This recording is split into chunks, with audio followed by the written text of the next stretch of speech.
ভয়াবহ আগুনে পুড়ল চট্টগ্রামের আকমল আলী ঘাটের জেলেপল্লী। ২০টি বসতঘর সহ ছাই অর্ধশতাধিক স্থাপনা ৪ ঘন্টার চেষ্টায় নিয়ন্ত্রণে। আমি আসি দেখছি এখানে সব শেষ। এখানে গ্যাসের দোকান ছিল, তেলের দোকান ছিল, মুদির দোকান ছিল, অনেক ঘরবাড়ি ছিল। মানে ১ কোটি টাকার উপরে ক্ষয়ক্ষতি হইতে পারে। তেলেপাড়াতে যে ভয়াবহ অগ্নিকাণ্ড, এটার আমরা সুষ্ঠু একটা তদন্ত চাই।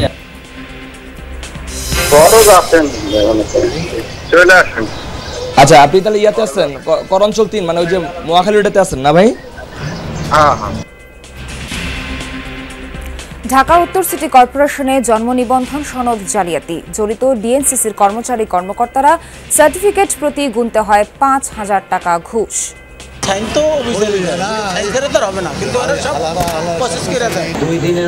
দুই থেকে তিন দিনের মধ্যে আপনাদের ২ জনেরটা হয়ে যাবে।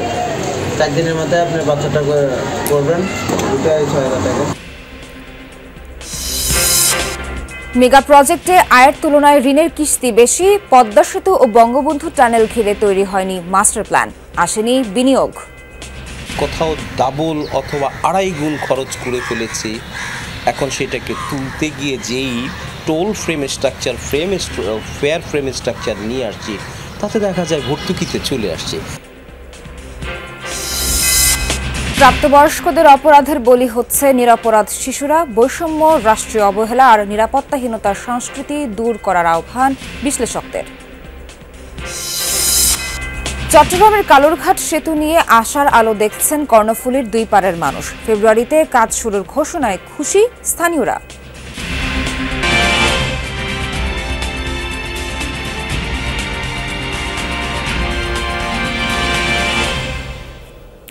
শুভ সকাল, স্বাগত সবাইকে। আমন্ত্রণ যমুনা নিউজে। এতক্ষণ শিরোনাম দেখছিলেন, বিস্তারিত খবর জানাতে সঙ্গে আছি নাবিলা সোহার। ভয়াবহ আগুনে পুড়ল চট্টগ্রামের আকমল আলী ঘাটের জেলেপল্লী। ছাই হয়েছে ২০টির বেশি বসতঘর সহ অর্ধশতাধিক স্থাপনা। এতে দিশেহারা বাসিন্দারা। ফায়ার সার্ভিসের ৪ ঘন্টার চেষ্টায় নিয়ন্ত্রণে আসে আগুন। জ্বলছে ভয়াবহ আগুন, পুড়ছে চট্টগ্রামের আকমল আলী ঘাটের জেলেপল্লী। চারপাশে তখন আতঙ্ক, প্রাণ বাঁচাতে ছুটোছুটি, চোখের সামনেই পুড়েছে শেষ সম্বল। প্রত্যক্ষদর্শীরা জানান, শনিবার রাত 11:30টার দিকে একটি তেলের দোকান থেকে আগুনের সূত্রপাত। মুহূর্তেই তা ছড়িয়ে পড়ে। এরপর ভয়াবহ রূপ নেয়, পুড়তে থাকে জেলেপল্লীসহ নানা স্থাপনা। আমি আসি দেখছি এখানে সব শেষ। এখানে গ্যাসের দোকান ছিল, তেলের দোকান ছিল, মুদির দোকান ছিল, অনেক ঘরবাড়ি ছিল। স্থানীয়দের দাবি, আগুনে ২০টিরও বেশি বসতঘর পুড়ে গেছে। ছাই হয়েছে জাল, তেলের দোকানসহ অর্ধশতাধিক নানা স্থাপনা। সব হারিয়ে দিশেহারা মানুষ। আনুমানিক ১ কোটি টাকার উপরে ক্ষয়ক্ষতি হইতে পারে এবং জেলেদের অনেক ঘরবাড়ি এবং আপনার অনেক জাল ছিল এদের। জেলেপাড়াতে যে ভয়াবহ অগ্নিকাণ্ড, এটার আমরা সুষ্ঠু একটা তদন্ত চাই এবং কি কারণে, এটা আমরা তা সরকারের সংশ্লিষ্ট মহলের প্রতি আবেদন জানাবো। ঘটনাস্থলে যায় ফায়ার সার্ভিসের ৩টি ইউনিট। সেখানে তেল ও জালের দোকান থাকায় আগুন নেভাতে বেশ বেগ পেতে হয়। প্রায় ৪ ঘন্টার চেষ্টায় নিয়ন্ত্রণে আসে সব। আগুন নেভানোর পর বেরিয়ে আসে ক্ষয়ক্ষতি। নির্ঘুম রাত কেটেছে স্থানীয় সবার। ওবায়দুর রহমান, যমুনা নিউজ। দর্শক, এই মুহূর্তে ঘটনাস্থলে আছেন সহকর্মী শহীদুল সুমন, সরাসরি যুক্ত হচ্ছে তার সঙ্গে। সুমন, দিনের আলোয় ক্ষয়ক্ষতির চিত্র কেমন দেখছেন আর ক্ষতিগ্রস্তরা কি বলছেন সেখানে যারা আছেন?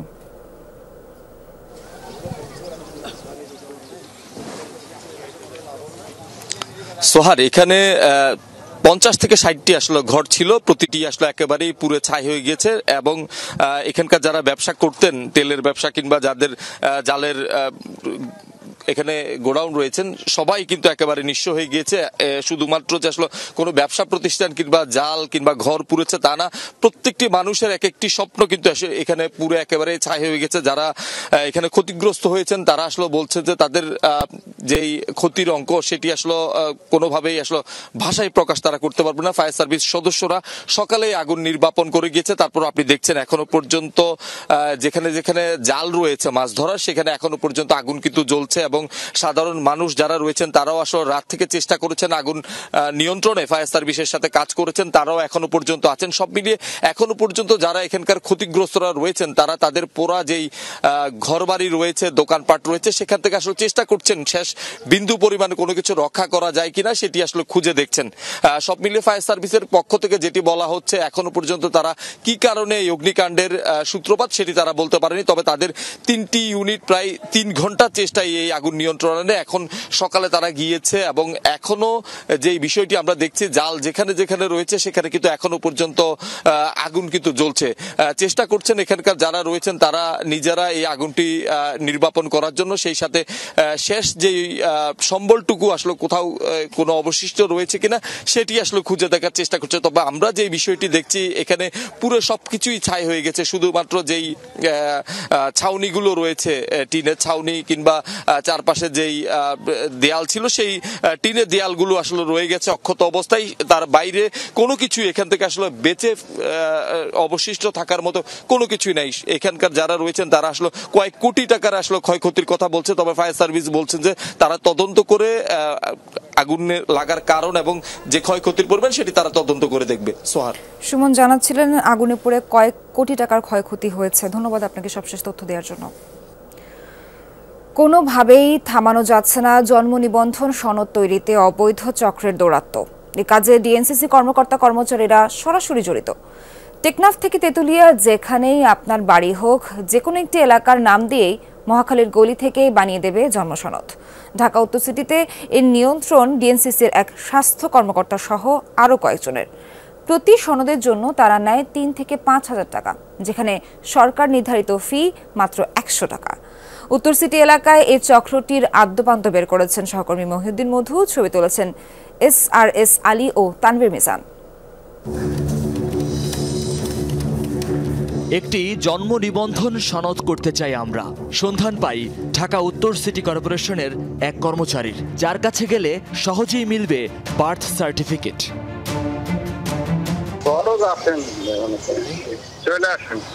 আচ্ছা, আপনি তাহলে ইয়াতে আছেন করঞ্চল 3, মানে ওই যে মহাখালীটাতে আছেন না ভাই?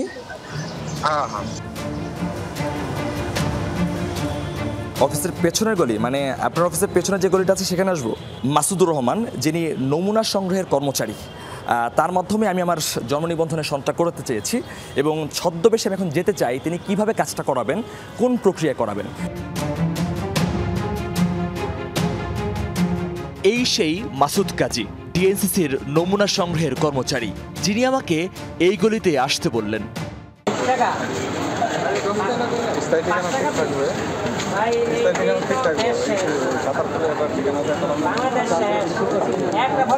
যে কারো কিংবা যে জেলারই হোক, প্রয়োজনীয় কাগজপত্র না থাকলেও জন্ম নিবন্ধন করা যাবে এখান থেকেই। প্রতি সনদের জন্য গুনতে হবে 3000 টাকা। 3000। একটি চক্র মিলে কাজটি করে মহাখালীর ডিএনসিসির অঞ্চল 3-এর অফিসের পেছনের এই গলিতে।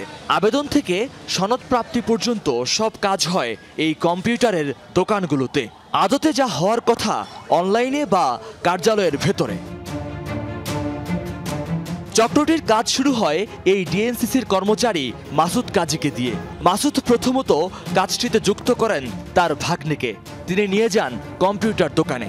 সেখান থেকে আবেদনের প্রক্রিয়া হয়ে গেলে সিটি কর্পোরেশন অংশের বাকি কাজ করেন চক্রের অন্যতম মাসুদ কাজী। মাসুদরে তো আপনি চিনেন? তারা আমি চিনি। তাহলে কিভাবে চিনেন তারে? তারা চিনি, অফিসের লোক হিসেবে। হ্যাঁ, সে তো কালকে বললো আপনাকে কাজটা করে দেওয়ার জন্য 3000 টাকা করে। না, এর কথা মনে পড়ে? চিনছেন কালকে এই সময় যে এটার পাশে আপনি পাশে ভিডিও আছে, এটা আমি ছবি তুলে রাখছি। দোকান থেকে একটি মাত্র আইডি পাসওয়ার্ড দিয়েই হচ্ছে একের পর এক জন্ম নিবন্ধনের সনদ তৈরির প্রক্রিয়া। এ কি করে সম্ভব? একটা আইডি দিয়ে পাসওয়ার্ড হয় না, বাকি কাজগুলো আপনারা কিভাবে করেন? করে অনেকে করে, যে এখানে লোকজন আছে, দেখেন এখানে আছে, আশেপাশে আছে, অনেকে আছে কথা বলেন। অথচ আগের দিনে তিনি বলেছিলেন ভিন্ন কথা। 2 দিনের মধ্যে, 2 থেকে 3 দিনের মধ্যে আপনাদের 2 জনেরটা হয়ে যাবে। 4 দিনের মধ্যে আপনি বাচ্চাটা করবেন, 6000 টাকা। এবার যমুনা টিভির উপস্থিতি টের পেয়ে লাপাত্তা মাসুদ।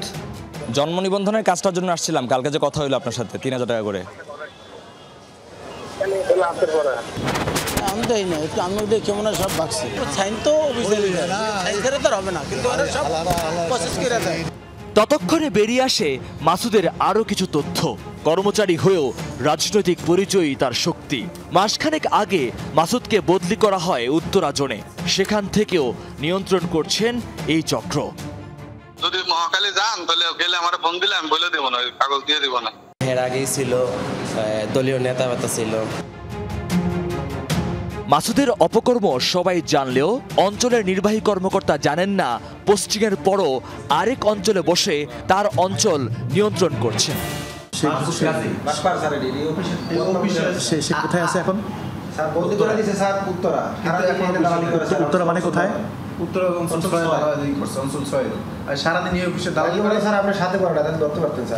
এক একটা জন্ম সনদের জন্য সে 3,000-6,000 টাকা নেয়। হ্যাঁ নিয়ে আরে ওয়া নিয়ে কোনো কাজ হবে না। এই চক্রের ফাইলগুলোর চূড়ান্ত অনুমোদন দেন স্বাস্থ্য সহকারী কর্মকর্তা ও জন্ম নিবন্ধক ডাক্তার ফিরোজ আলম। তার হাতেই থাকে জন্ম নিবন্ধনের রেফারেন্স কপিগুলো সত্যায়িত করার ইখতিয়ার। ভারতীয় নাগরিক ও রোহিঙ্গাদের নিবন্ধন দেওয়ার দায়ে ইতোমধ্যে 2 বার ব্যবস্থা নেওয়া হয়েছিল এই ডাক্তার ফিরোজের বিরুদ্ধে। সেই নথিও আসে যমুনার হাতে। আমরা আসমান থেকে নাজিল হওয়া কোনো প্রতিষ্ঠান না, এটা আমরা প্রতিনিয়ত আমরা কাজ করছি, ঘোষণা বাজার কাজ করছি।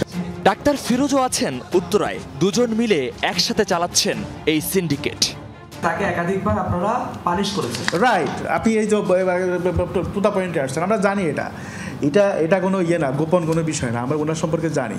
আমি প্রতিনিয়ত ওনার স্টাফকে এনে গালিগালাজ করতাম, কিন্তু এই যে ডাক্তার ফিরোজ সাহেব এখান থেকে যাওয়ার কারণে আমি হাফ ছেড়ে বেঁচেছি। ও অনৈতিকতার লেভেলটা সে দ্রুত নেমে যাচ্ছে, আমাকেও দ্রুত নামতে হবে, নেমে আমাকে তাকে ধরতে হবে। ডাক্তার ফিরোজের বক্তব্য জানতে চাইলেও নাগাল পাওয়া যায়নি তার। নাকের ডগায় এমন ঘটনা নতুন কিছু নয় সিটি কর্পোরেশনের জন্য। জানা থাকলেও ব্যবস্থা নেওয়ার এখতিয়ার নেই বলে এড়িয়ে যান ডিএনসিসির প্রধান স্বাস্থ্য কর্মকর্তা। দায় ঠেলে দেন আঞ্চলিক কর্মকর্তার কাছে। আমাদের এখানে আঞ্চলিক নির্বাহী কর্মকর্তারা ওনারাই দেখে, আমি কিছুই বলতে পারবো না, আমার কোনো অথরিটি নাই। অভিযোগ খতিয়ে দেখার সেই গতানুগতিক আশ্বাস রেজিস্ট্রার জেনারেলের। ওই দোকান থেকে সে একটা আইডি দিয়ে 100টা কিভাবে করতে পারছে? এই প্রশ্নের জবাব আমি দিতে পারবো না, কারণ একটা আইডি দিয়ে সে 100টা কীভাবে করবে সেটা তো, এই প্রশ্নের জবাব তো আমি সে করেছে এবং অলরেডি আমাকে সে কমপ্লিটে দিয়েছে, আমাদের ডকুমেন্টস আছে। আমরা ঢাকা উত্তর সিটি কর্পোরেশনের 5 থেকে 6 জন লোকের বিরুদ্ধে ব্যবস্থা নিয়েছি এবং অনেকে সাসপেনশনে আছে। অর্থাৎ আপনারা অভিযোগ পেলে সেটা ব্যবস্থা? হ্যাঁ, আমরা সাসপেনশনে আছে অনেকে। পুরো চক্র যখন যমুনার ক্যামেরায়, তখন বারবার বিষয়টি এড়িয়ে যাওয়ার আবদার চক্রের গোড়া মাসুদ কাজীর। সিটি কর্পোরেশন আছে, যে কোনো কাজকাম থাকলে আপনি ব্লক করেন, সমস্যা নাই। মানবতার কোনো সেন্স নেই, ওদের দরকার সম্মানের কোনো সেন্স নেই। মহিউদ্দিন মধু, যমুনা নিউজ, ঢাকা। বৈষম্য বিরোধী ছাত্র জনতার আন্দোলনে হত্যা চেষ্টা মামলায় গ্রেফতার হলেন বেসরকারি টেলিভিশন দেশ টিভির ব্যবস্থাপনা পরিচালক আরিফ হাসান। শনিবার মধ্যরাতে তাকে ঢাকার হযরত শাহজালাল আন্তর্জাতিক বিমানবন্দর থেকে গ্রেফতার করে বিমানবন্দর থানা পুলিশ। তার বিরুদ্ধে বৈষম্য বিরোধী আন্দোলনে একটি হত্যা চেষ্টা মামলা রয়েছে। সেই মামলায় তাকে গ্রেফতার দেখানো হয়েছে। গোপন সংবাদের ভিত্তিতে এয়ারপোর্টে চালানো হয় অভিযান। দেশ ত্যাগের আগেই বিমানবন্দর থানা পুলিশের সহায়তায় আরিফকে গ্রেফতার করা হয়। পরে তাকে জিজ্ঞাসাবাদের জন্য ডিবি পুলিশের কার্যালয়ে নেওয়া হয়। আজই আরিফ হাসানকে তোলা হবে আদালতে।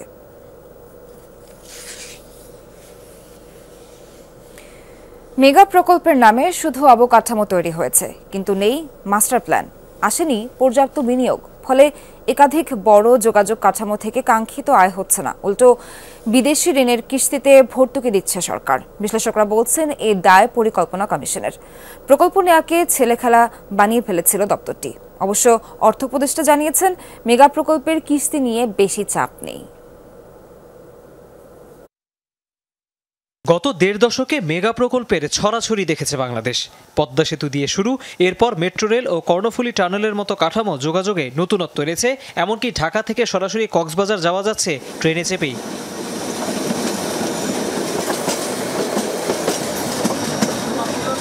কিন্তু চালুর পর এসব অবকাঠামো থেকে পরিচালনা ও রক্ষণাবেক্ষণ খরচই উঠছে না। কিন্তু 4 প্রকল্পে বিদেশি ঋণ 56,000 কোটি টাকা, সুদ ছাড়া যার বার্ষিক গড় কিস্তি 3,000 কোটি টাকার বেশি।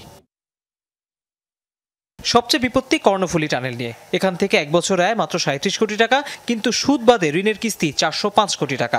দোহাজারী কক্সবাজার রেল রুট থেকে 9 মাসে আয় 71 কোটি টাকা, তবে এর ঋণের বার্ষিক কিস্তি 450 কোটির বেশি। MRT 6 থেকে 6 মাসে আয় হয়েছে প্রায় 200 কোটি টাকা, কিন্তু বছরে ঋণের কিস্তি দিতে হবে 657 কোটি টাকা। পদ্মা সেতু রেল সংযোগ প্রকল্পের অবস্থাও একই। পদ্মা ব্রিজের ডাউন স্ট্রিমে আমাদের ইন্ডাস্ট্রিয়ালাইজেশনের জন্য মাস্টার প্ল্যান হওয়ার কথা ছিল। টানেল প্রজেক্টের আনোয়ারাতে টুইন সিটির কথা শুনতে শুনতে আমরা অভ্যস্ত হয়ে গিয়েছিলাম, কিন্তু সেখানে কোনো মাস্টার প্ল্যান নাই। প্রাক্কলিত মূল্যের কোথাও ডাবল অথবা 2.5 গুণ খরচ করে ফেলেছি। এখন সেটাকে তুলতে গিয়ে যেই টোল ফেয়ার ফ্রেম স্ট্রাকচার নিয়ে আসছি, তাতে দেখা যায় ভর্তুকিতে চলে আসছে। এই প্রাক্কলন কিন্তু ফিজিবিলিটি স্টাডিতে করা হয় নাই। যথেচ্ছ নির্মাণ প্রকল্পের লাগামে টান দিয়েছে অন্তর্বর্তী সরকার। ধারণা করা হচ্ছে নতুন ঋণ নেওয়া কমিয়ে দেওয়া হবে, একই সাথে কমবে বার্ষিক উন্নয়ন বাজেটও। কিন্তু আগের ঋণের বিপুল কিস্তি টানতেই হবে। যদিও অর্থ উপদেষ্টার সাম্প্রতিক দাবি, সরকার চাপ সামলে ফেলেছে। কোনো চাপ নেই, আমরা কিস্তি দিচ্ছি। আগের এরিয়ারে অনেকগুলো বকেয়া পাওনা ছিল আগের সরকারে, এইগুলো আমরা অলরেডি শোধ করে দিয়েছি। লোকসানি অবকাঠামোর আশপাশে শিল্প বিনিয়োগ টানতে তৎপরতা বাড়িয়েছে অন্তর্বর্তীকালীন সরকার। তৌহিদ হোসেন, যমুনা নিউজ, ঢাকা। শীত জেকে বসতে শুরু করেছে উত্তরাঞ্চলে, সাথে ভারী কুয়াশা। এরই মাঝে কাঞ্চনজঙ্ঘার সৌন্দর্য দেখতে পঞ্চগড়ে ভিড় জমাচ্ছেন পর্যটকরা। আরো জানাতে যোগ দিচ্ছেন সহকর্মী রনি মিয়াজি। রনি, আজ শীত কুয়াশা কেমন পড়েছে? শ্বেতশুভ্র কাঞ্চনজঙ্ঘার লেখা কি মিলেছে আজ, জানাবেন? যে আপনি জানেন যে দেশের সর্ব উত্তর সীমান্তবর্তী জেলায় পঞ্চগড়, আর হিমালয়ের কাছাকাছি হয় এই জেলাকে হিমালয়ের কন্যা বলা হয়। এবং প্রতি বছর কিন্তু মেঘমুক্ত আকাশে নভেম্বর থেকে ডিসেম্বর এই 2-3 মাস কাঞ্চনজঙ্ঘার অপরূপ সৌন্দর্য দেখা যায়। কিন্তু গত কয়েকদিন থেকে আমরা দেখছি যে মেঘমুক্ত আকাশ থাকার কারণে এখানে কাঞ্চনজঙ্ঘা দেখতে পাচ্ছেন না পর্যটকরা। তবে আমরা দেখছি যে সারা বাংলাদেশ থেকে যারা পর্যটক এখানে আসেন তারা কিন্তু শুধু কাঞ্চনজঙ্ঘা দেখতে যাচ্ছেন তেমনটি নয়, এখানে শীত উপভোগের পাশাপাশি বিভিন্ন পর্যটন এলাকা তারা ঘুরে দেখছেন। এখানে আমরা যারা সংশ্লিষ্ট রয়েছে তাদের সাথে আমরা কথা বলেছি। তারা বলছেন যে এই সময় যেহেতু পর্যটকদের আগমন ঘটে, সেক্ষেত্রে তাদের যে নিরাপত্তা এবং থাকার যে ব্যবস্থা সেটি তারা নিশ্চিত করেছেন। এখানে যারা পর্যটক রয়েছে তারা বলছেন যে এই মুহূর্তে কাঞ্চনজঙ্ঘা দেখতে তারা নানা প্রান্ত থেকে আসেন এবং তারা কিন্তু অনেকে হতাশ হয়ে ফিরে যাচ্ছেন। আমরা যদি কাঞ্চনজঙ্ঘার যে অবলোকন দৃশ্য এটির কথা যদি বলি, টানা 10 দিন থেকে কিন্তু দেখা মিলছে না কাঞ্চনজঙ্ঘার অপরূপ সৌন্দর্য। তবে এখানে কিন্তু নানা প্রান্ত থেকে পর্যটকদের যে আগমন সেটি কিন্তু অব্যাহত রয়েছে। আমি কিছুক্ষণ আগে আবহাওয়া পর্যবেক্ষকদের সাথে কথা বলেছিলাম, তারা বলছেন যে আজ সকাল 6টায় পঞ্চগড়ের তেঁতুলিয়া যে আবহাওয়া পর্যবেক্ষণগার রয়েছে সেখানে সর্বনিম্ন তাপমাত্রা রেকর্ড করা হয়েছে 15.9 ডিগ্রি সেলসিয়াস।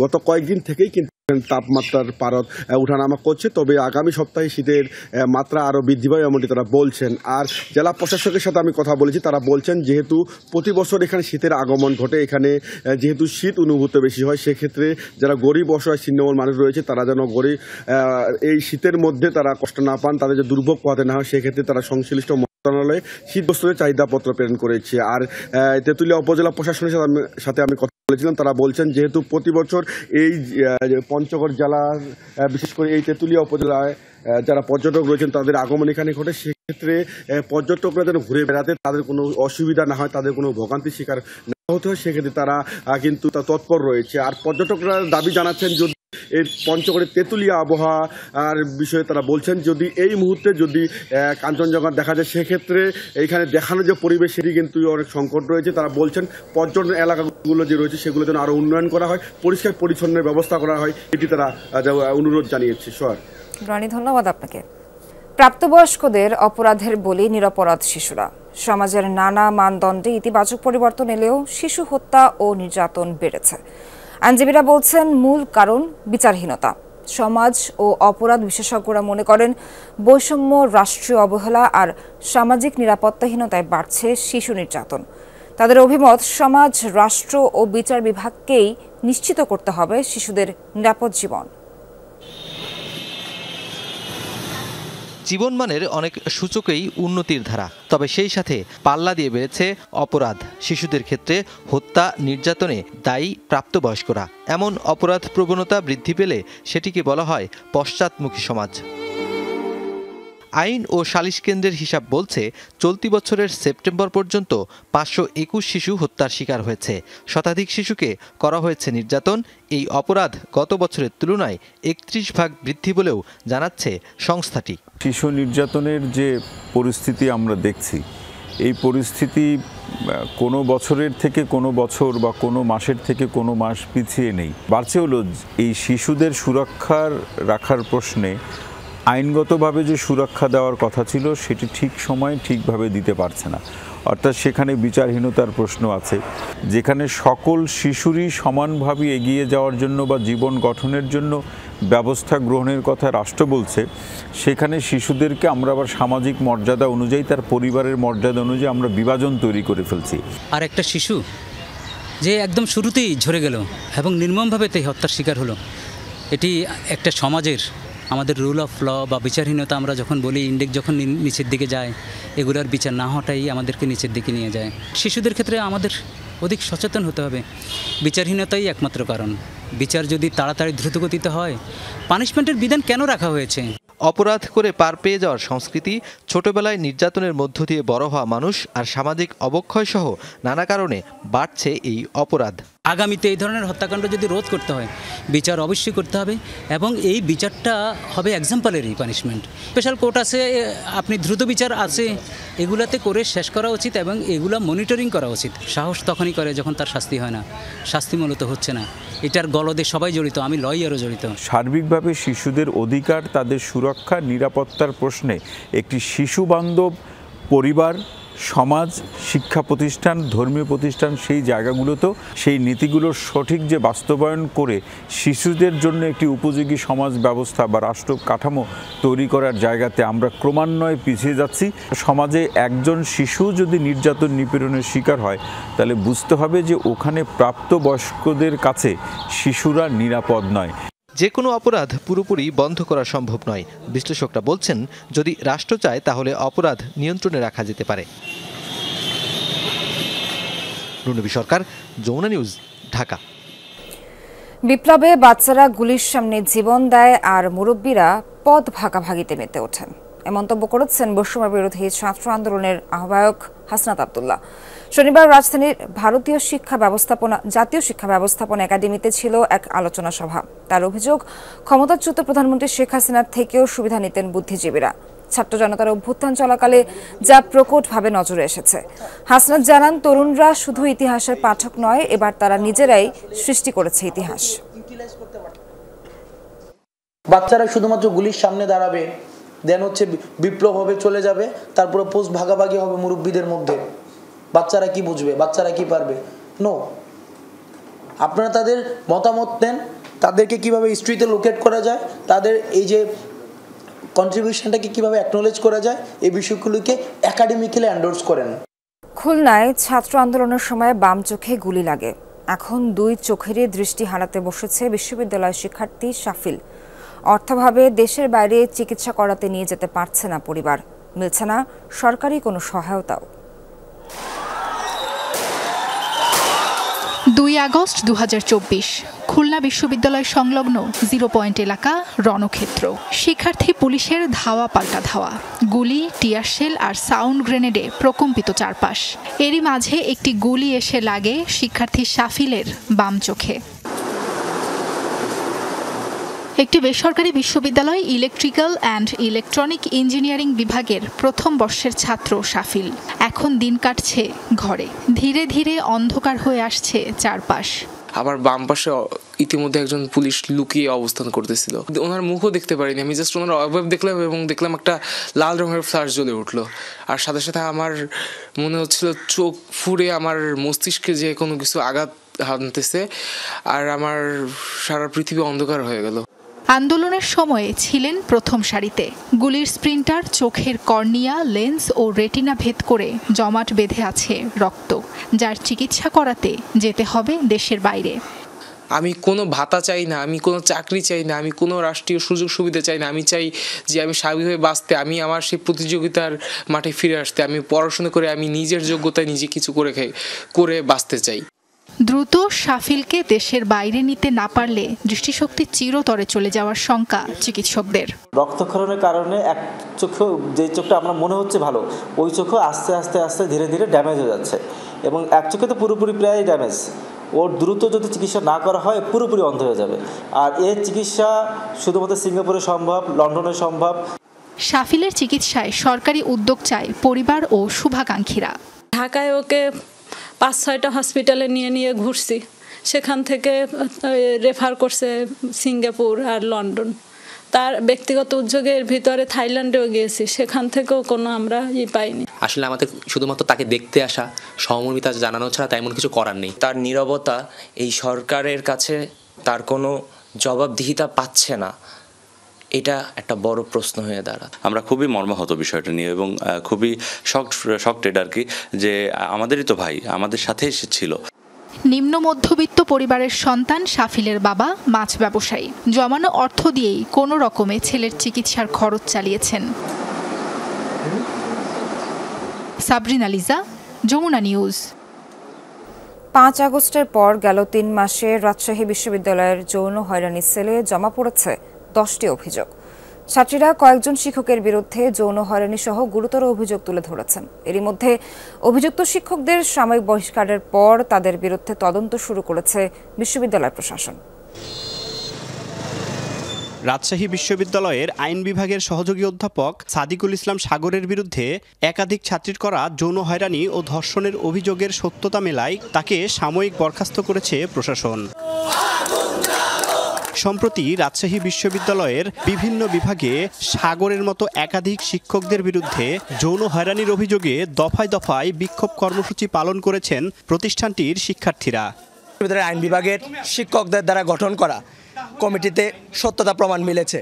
তাকে আমরা শুনতে পাচ্ছি যে সিন্ডিকেট মেম্বাররা সেটাকে ধামাচাপা দেওয়ার একটা চেষ্টা করতেছে। ছোটখাটো বিষয়গুলো টেনে নিয়ে স্যার আমার ডিপার্টমেন্টের টিচার, উনি আমার রেজাল্ট 1 বছর লস করায় দিয়েছেন এবং যার কারণে আমার মানসিক একটা ট্রমার মধ্যে দিয়ে যাওয়া লাগছে। তাদের ক্ষমতা বলে শুধু ছাত্রীদেরকে না, ছাত্রছাত্রী উভয় এমনকি কর্মচারীদেরকেও তারা বিভিন্নভাবে হ্যারাসমেন্টের শিকার করে। আমরা অবশ্যই চেষ্টা করি সবসময় শালীনভাবে বিশ্ববিদ্যালয়ে আসতে, তো সেখান থেকেও যদি শিক্ষকরা কোনো ধরনের কথা বলে বা দেখা যাচ্ছে যে পরীক্ষার হলে শিক্ষকরা বিভিন্নভাবে হয়তো বা কারো হাত ধরার চেষ্টা করবে।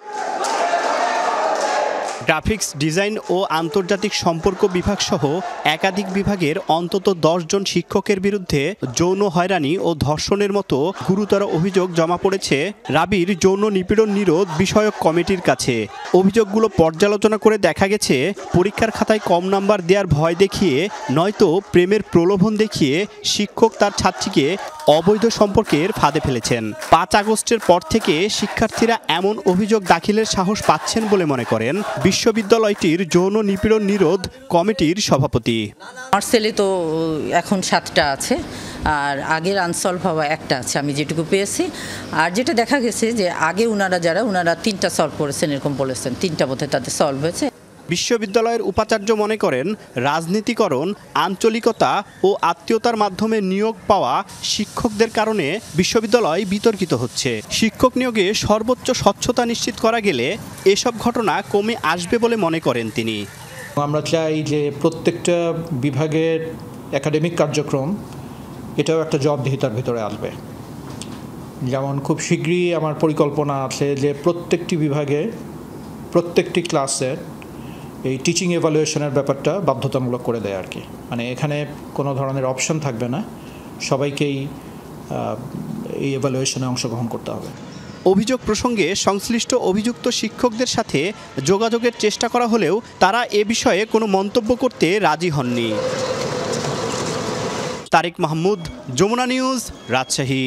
লাগামহীন দ্রব্যমূল্য, দেয়ালে পিঠ থেকে গেছে মধ্যবিত্ত ও নিম্ন আয়ের মানুষের। দিন দিনই বাড়ছে আয়ের সাথে ব্যয়ের পার্থক্য। সঞ্চয় তো দূরের কথা, বরং বাকির খাতায় বাড়ছে টাকার অঙ্ক। ময়মনসিংহ থেকে হোসেন শাহেদের রিপোর্টে থাকছে বিস্তারিত। ময়মনসিংহের মেছোয়া বাজারে কুলির কাজ করেন আজিজ মিয়া। মানুষের বাজারের ব্যাগ টানেন তিনি। তার কাছে জানতে চাই বাজার পরিস্থিতি। 10 কেজি কিনুন, 2 কেজি, 3 কেজি, 5 কেজি কিনুন, আপনার দাম লিয়ে দেন। না আমরা চলবাম কিবা। বর্তমান বাজার মূল্য মধ্যবিত্ত পরিবারের জন্য খুব অসহনীয়। কোনো জিনিসই নির্ধারিত বাজেটে কেনা সম্ভব না। নিত্য প্রয়োজনীয় দ্রব্যের বাড়তি দামে নাজেহাল মধ্যবিত্ত ও নিম্ন আয়ের মানুষ। কমেছে আয় রোজগারও। শাক কিনলে মনে করো ডাল কিনবা হয় না, চাল কিনলে মনে করো মাছ কিনবা হয় না, সবকিছুর দাম বাড়তি। এদিকে শহরের বিনোদন কেন্দ্রগুলোতে হঠাৎ করেই বেড়েছে ভিক্ষুকের সংখ্যা। একজনের আয়ে চলে না সংসার, তাই সন্তানের কষ্ট কমাতে বৃদ্ধ বাবাও হাত পাতছেন মানুষের কাছে।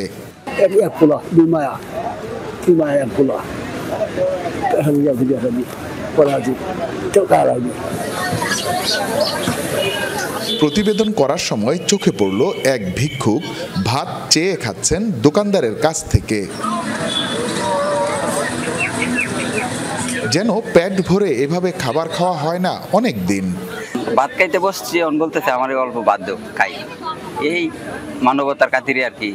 চোরে রাখাই করুমা পোলাও সাধু ঘুরে ধারে ধারে, আজ হয়ে গেলাম বাবা দিন দুনিয়ার ব্যবহারে। ব্রহ্মপুত্র পাড়ের গৃহিণী রুমা সরকার বলছিলেন দিন দিনই কঠিন হচ্ছে সংসার চালানো। এত দামের জিনিস কিনে বাচ্চাদের লেখাপড়া চালিয়ে বাচ্চাদের পরিপূর্ণ চাহিদা দেওয়াটা আমাদের কোনোভাবেই আমরা কুলিয়ে উঠতে পারি না। নাগরিক প্রতিনিধিরা বলছেন এভাবে আর কতদিন? দেয়ালে পিঠ ঠেকে গেছে মধ্যবিত্ত ও নিম্ন আয়ের মানুষের। বিভাগীয় শহরে যেমন দাম, ঢাকা শহরে যেমন দাম, ঠিক তেমনি জেলা শহরেও কিন্তু দ্রব্যমূল্যের দাম অত্যন্ত বেশি।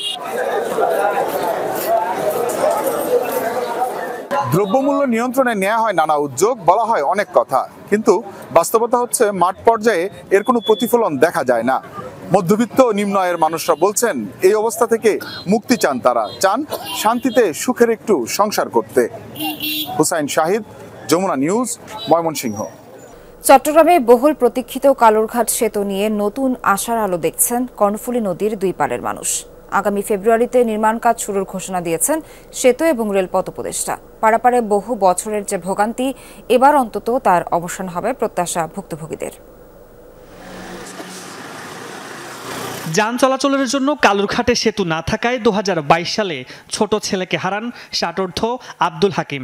বোয়ালখালী থেকে চট্টগ্রাম মেডিকেলে নিতে দেরি হওয়ায় দুঃখ বয়ে বেড়ান আজও। এমন অনেক ঘটনার সাক্ষী বোয়ালখালীর অনেকে। কষ্ট মানে এটা কষ্ট, এখনো তো এটা ভুলবার মতো নয়। আমার ছেলেকে শহরে নেওয়ার সময় এখানে ব্রিজের জামে, কালুঘাটে ব্রিজের জামে আমার ছেলে পথের মধ্যে মারা গেছে। রোগীরা আর হেঁটে যেতে পারছে না, এটা অনেক সমস্যা, এদের জন্য অনেক কষ্ট হয়। যথাসময়ে আমাদের সিটাং মেডিকেলে যাওয়ার সৌভাগ্য জোটে না, মধ্যেই মারা যায়।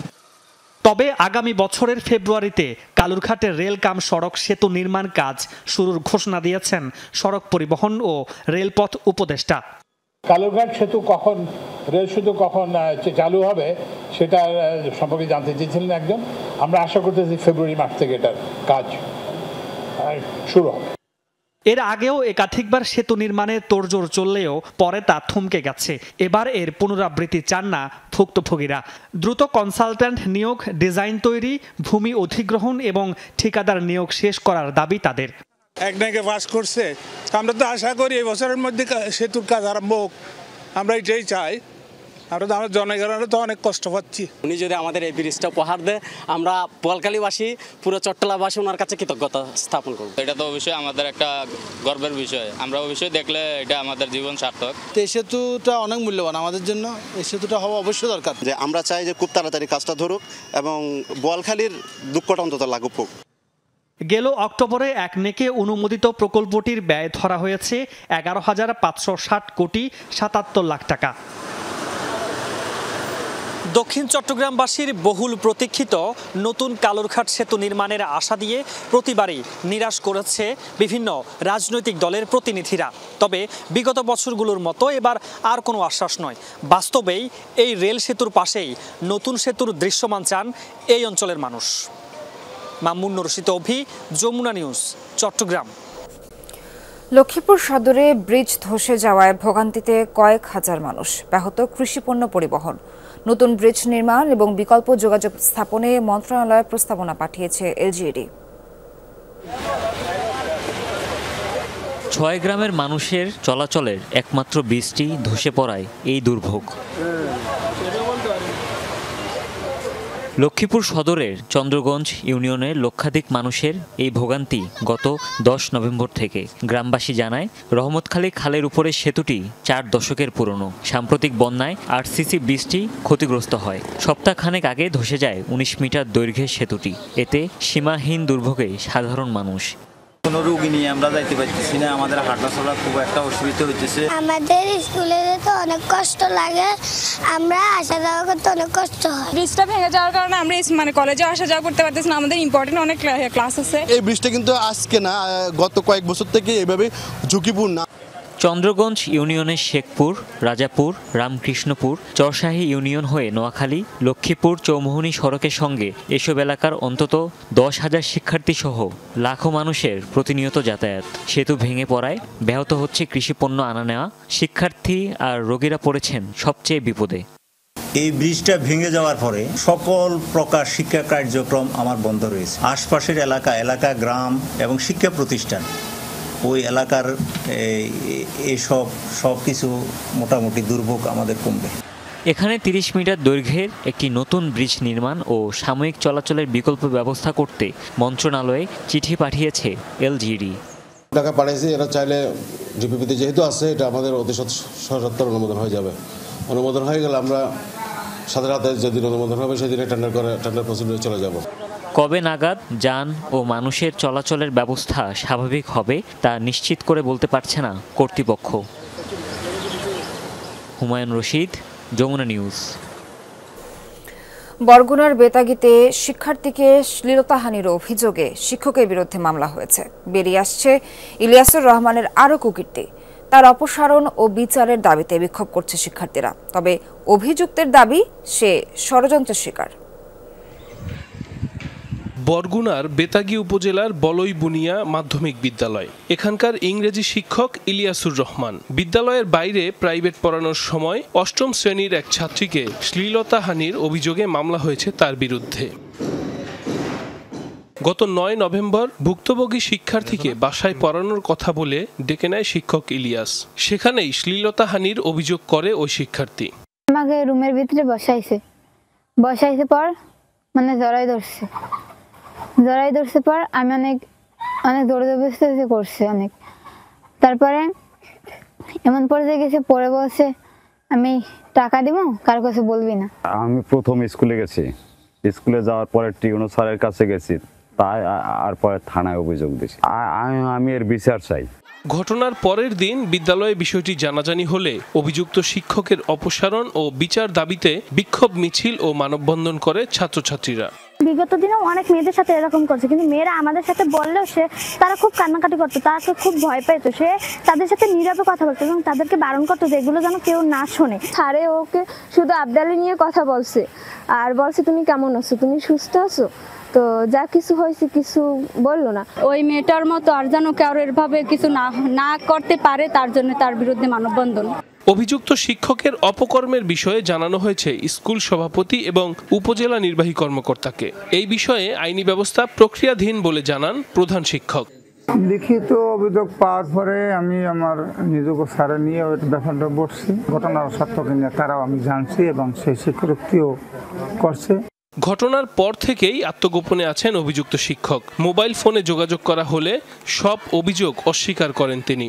মেধা মননশীলতা দিয়ে আমি সর্বোচ্চ চেষ্টা করে তাদেরকে পড়াই। এখন ব্যাপার হলো আমার যে এই যে সাফল্য, আমার ওই যে পুরো বেতাগী উপজেলায় প্রত্যেক শিক্ষক আমাকে চেনে অ্যাজ আ টিচার। এই যে এইগুলাই হইলো আমার জীবনের কাল হয়ে দাঁড়াইছে। সেটা এই আমার পিছনের ষড়যন্ত্রটা আজকে নতুন না। প্রাথমিক তদন্তে ঘটনার সাথে অভিযুক্ত শিক্ষকের সম্পৃক্ততার কথা জানান থানার ভারপ্রাপ্ত কর্মকর্তা। দ্রুতই ইলিয়াসুরকে গ্রেফতারের কথাও জানান তিনি। ইলিয়াসুর রহমান নামে একজন শিক্ষক, তাকে ওই মেয়েটাকে ভিকটিমকে যৌন নির্যাতন করার একটা অভিযোগ পেয়েছি, মামলা হয়েছে, তাকে ধরার আমরা চেষ্টা করতেছি। অভিযুক্ত শিক্ষককে অবিলম্বে আইনের আওতায় এনে উপযুক্ত শাস্তির দাবি ভুক্তভোগীর পরিবার ও সহপাঠীদের। সাইফ আহমেদ, যমুনা নিউজ।